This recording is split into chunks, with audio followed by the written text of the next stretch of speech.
السلام عليكم. السلام عليكم. السلام عليكم. السلام عليكم.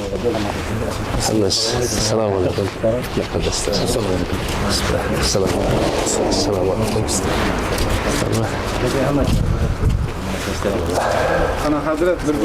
آمين. اللهم افتح بيننا وبين قومنا بالحق وأنت خير الفاتحين. Құдай тағалам қадамымыздарға береке берсін. Allah.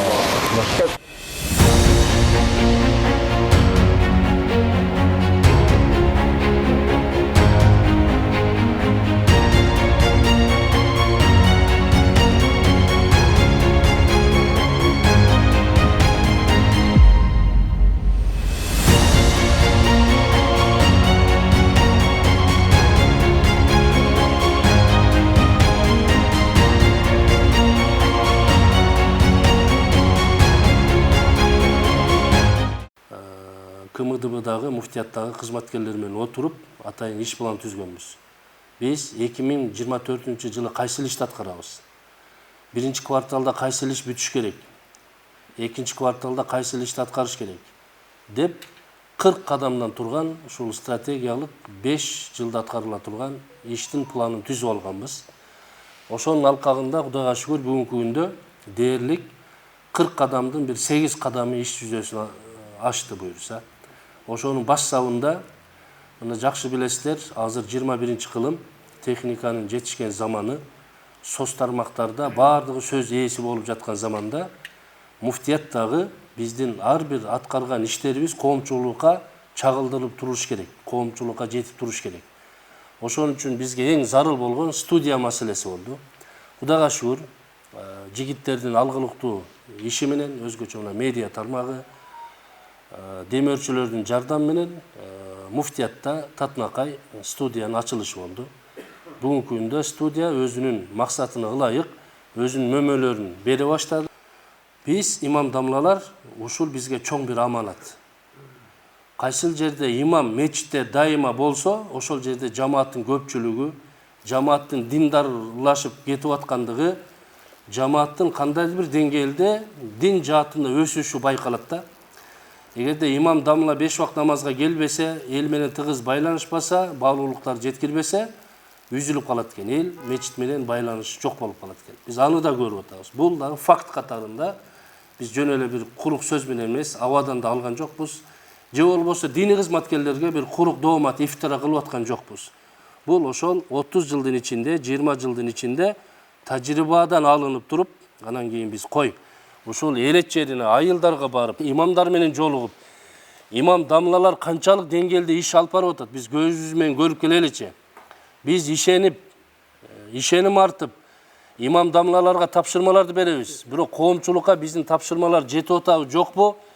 Жеринен көрөлү деген максатта мына ушул планга кирген болчу. Кудайга шүгүр, бүгүнкү күндө мына 3-областта турабыз.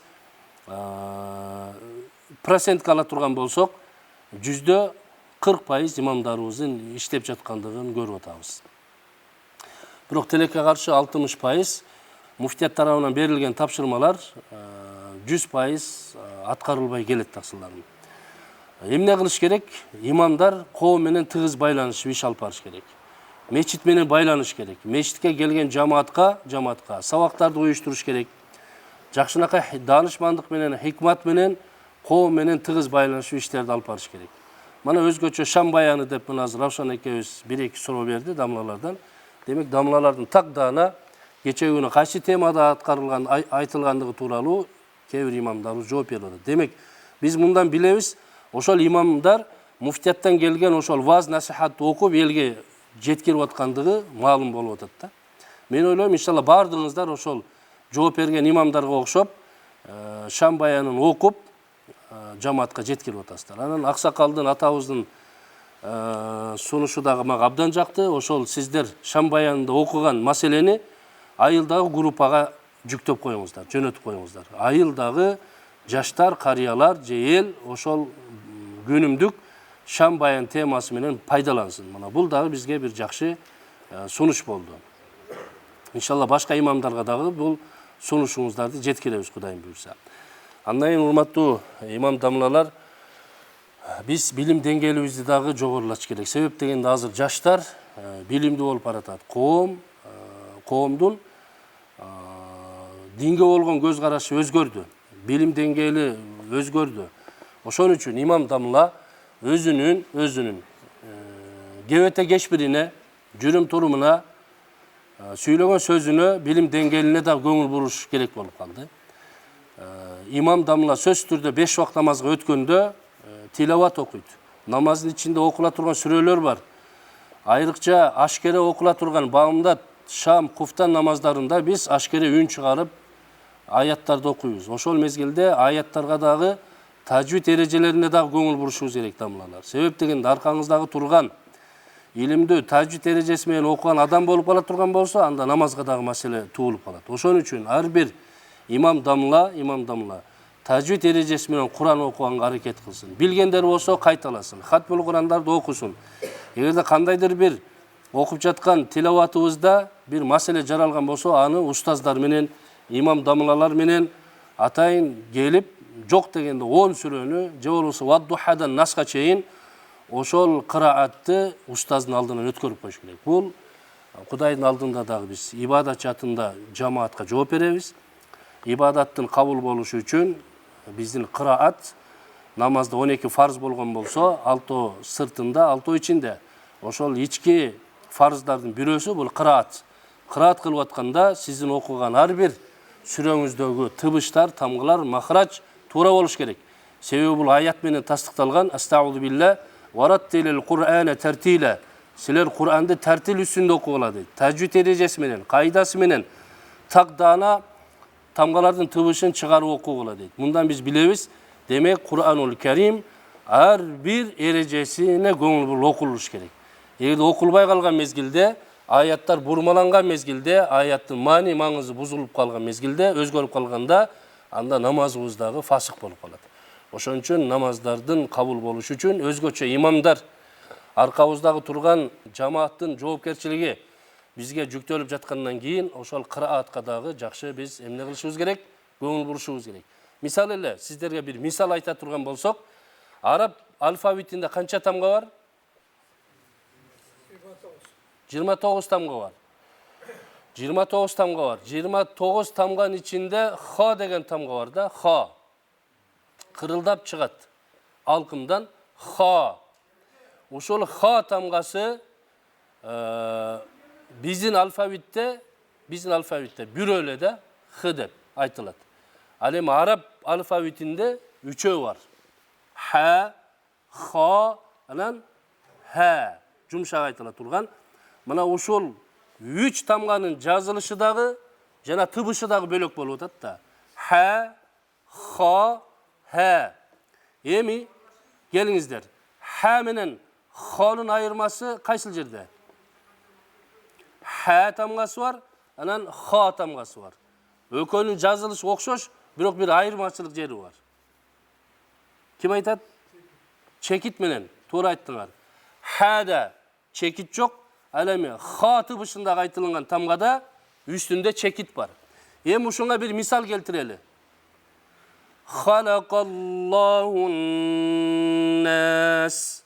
Ха тамгасы менен Аллах адамдарды, инсаниятты эмне кылды? Халака жаратты.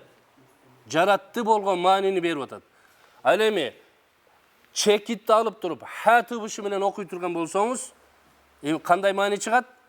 Халакаллаху нас. Аллах инсаниятты эмне кылды? Халак кылды. Жаратты менен халак кылды. Жок кылдын мааниси кандай? Асман менен жердей. Өзгөчөлүгү кайсы жерде турат? Bir çekitте турат. Bir çekit менен сиз ошол маанини өзгөртүп коюп атасыз.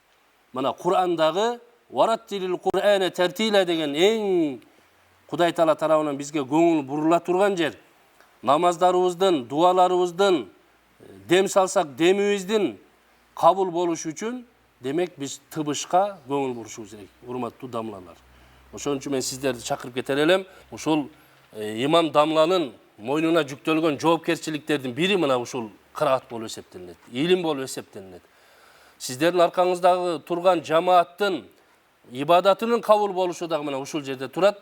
Эгерде дем салып койчу деп бирөө келген болсо, дем салсаңыз, ошол Кур'андын муъжизасы dem boluş üчүн siz Kur'an'ды таза окушуңуз керек. Дуа кылсаңыз, дуаңыз кабыл болуш үчүн Кур'андын тажвид кайдасы эмне туура болуш керек. Бул бир гана маселе. Андан сырткары билим деңгээлибизди жогорулатабыз.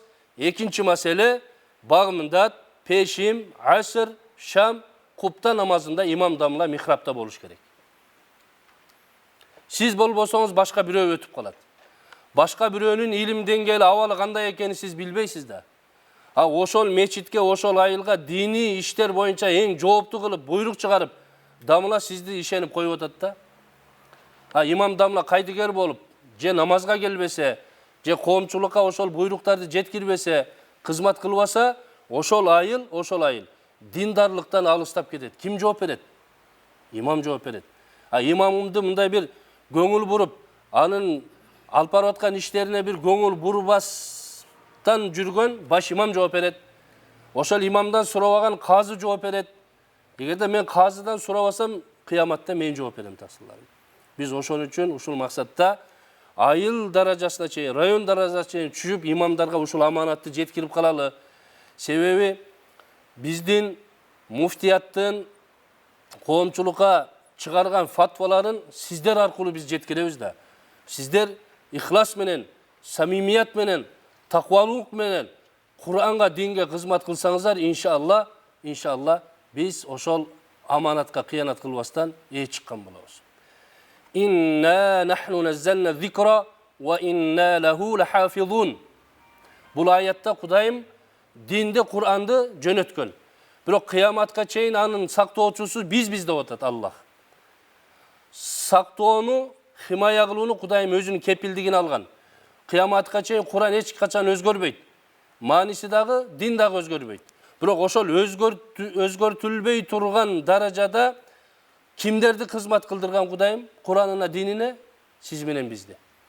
Сиз менен биз Алла Таала тарабынан тандалып, ла юкаллифуллаху нафсан илля ус'аха, биз ошол Кудайдын динине кызмат кылуу шарафатына ээ болуп, ошол жүктү көтөрө турган жүктү бизди билип, Кудайым сезип, анан бизге ошол жүктү жүктөп атат да, бир туугандар.